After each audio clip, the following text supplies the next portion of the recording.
दैनिक आहार है वचन का प्यारा उपहार। रोज का है ये आत्मा का पोषण संसार। हर शब्द में छुपी है ईश्वर की पुकार। आओ सुनो समझो जीवन में लाओ प्यार।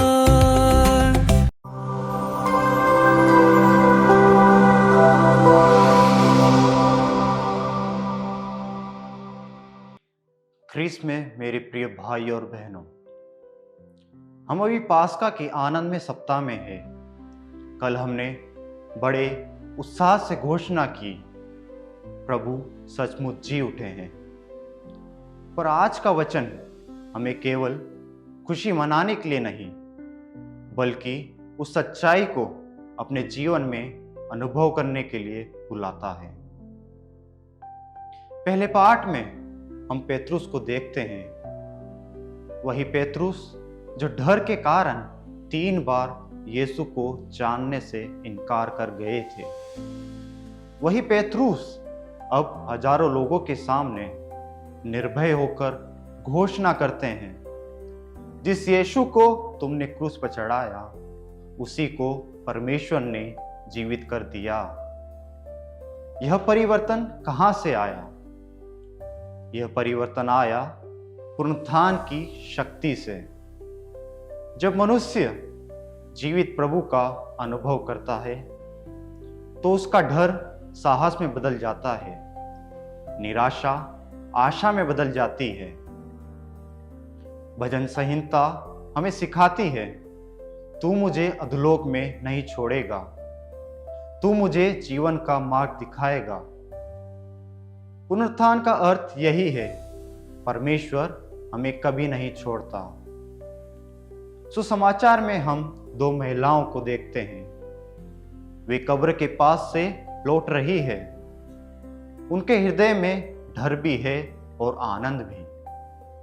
रास्ते में स्वयं यीशु उनसे मिलते हैं और कहते हैं, मत डरो। भाई और बहनों, पास्का का सबसे सुंदर संदेश यही है, मत डरो। जब परिवार में कठिनाई हो, मत डरो। जब बीमारी हो, मत डरो। जब भविष्य अनिश्चित लगे, मत डरो, क्योंकि प्रभु जीवित है। एक छोटी कहानी मैं आपके सामने रखना चाहता हूं। एक छोटा बच्चा रात के अंधेरे से डरता था। वह अपनी माँ से बोला, माँ मेरे साथ कमरे में चलो, मुझे डर लग रहा है। माँ ने कहा, डर मत, मैं यहीं हूं। बच्चे ने जवाब दिया, माँ मुझे यह जानना काफी नहीं है कि आप घर में हो, मुझे चाहिए कि आप मेरे साथ कमरे में रहो। भाई और बहनों, पास्का हमें यही संदेश देता है, परमेश्वर केवल स्वर्ग में नहीं है, वह हमारे साथ खड़ा है। सुसमाचार हमें यह भी बताता है कि कुछ लोगों ने सच्चाई छिपाने की कोशिश की। उन्होंने झूठ फैलाया कि यीशु जी नहीं उठे। आज भी ऐसा होता है। कुछ लोग विश्वास का मजाक उड़ाते हैं, कुछ लोग सच्चाई से भागते हैं। पर याद रखिए, पत्थर कब्र के द्वार को बंद कर सकता है, पर पुनरुत्थान की सुबह को नहीं रोक सकता। आज के पाठ हमें 3 बातें सिखाते हैं। पहला, विश्वास रखें। परमेश्वर की योजना हमारी समझ से परे है। दूसरा, डर पर विजय पाए। पुनरुत्थान ने मृत्यु तक को हरा दिया। तीसरा, साक्षी बने। जैसे महिलाओं ने जाकर बताया, वैसे ही हम भी अपने जीवन से बताएं कि प्रभु जीवित है।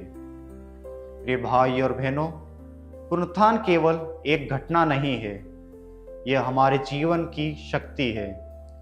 यदि हम सच में माने कि प्रभु जी उठे हैं, तो हमारे चेहरे पर खुशी होनी चाहिए, हमारे शब्दों में आशा होनी चाहिए और हमारे कार्यों में प्रेम होना चाहिए। आइए प्रार्थना करें। हे प्रभु, मुझे ऐसा जीवन दे कि लोग मेरे जीवन में तेरे पुनरुत्थान की झलक देख सके। आमीन।